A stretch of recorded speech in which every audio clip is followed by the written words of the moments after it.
და ისევ საქართველოს ნატო მარშანიას წიგნის ქედუხრელი რაინდის პრეზენტაცია ეროვნულ არქივში. ნაშრომში აფხაზეთის მთავრობის პირველი თავმჯდომარის არზაყან ემხარის ცხოვრება და მოღვაწეობა ასახული. წიგნი აფხაზეთის მთავრობის მხარდაჭერით გამოიცა. წიგნის პრეზენტაციის პარალელურად აფხაზეთის პირველი საგამანათლებლო კრების საარქივო მასალების გამოფენაც მოეწყო, რომელიც აფხაზეთის მთავრობის თავმჯდომარესთან ერთად საქართველოს შავი ზღვის უნივერსიტეტის რექტორმა გიული ალასანიამ დაათვალიერა.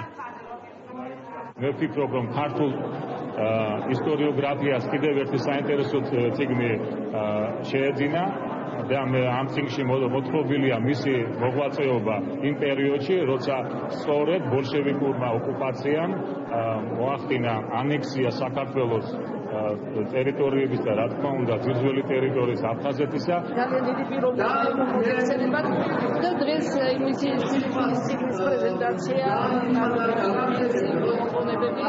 ის თავისთავად ძალიან მნიშვნელოვანია.